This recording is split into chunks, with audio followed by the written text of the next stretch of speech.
Normal sharoitda o'lchangan 11,2 litr metan xlorlanish natijasida trixlor metan va tetraxlor metandan iborat 71 gram aralashma hosil bo'ldi. Reaksiya uchun sarflangan xlor miqdorini aniqlang deyapti. Xo'p, bittasidan trixlor metan hosil bo'ldi. Reaksiyani yoza olamiz. Metan xlorlanish natijasida trixlor metan xloroform hosil bo'lgan. Vodorod xlorid reaksiyadan ajralib chiqqan. Reaksiyani tenglashtirib qo'yamiz. Bu yoqda 3, bu qismida 3 reaksiyamiz teng. Keyingisidan esa tetraxlor metan hosil bo'libdi. O't o'chirish vositasi sifatida foydalaniladi. Reaksiyani tenglashtiramiz.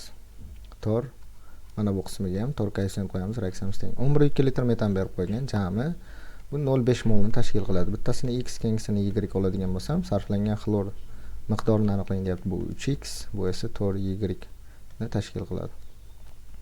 Umumiy 70,1 gram aralashma mol x, mol y deb oladigan bo'lsak, masalalar orqali hisoblaymiz. Ya'ni x plus y imiz 0,5 molga teng bo'lsa,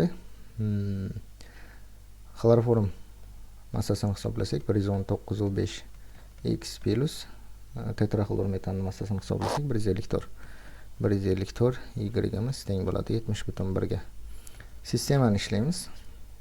X imiz chiqadi 0,2, x imiz 0,2 bo'ladigan bo'lsa, y imiz o'z navbatida 0,3 ga teng bo'ladi. Xlorlarimiz esa mana bu qismida yozib qo'yganmiz. 3x ga 4y qilib.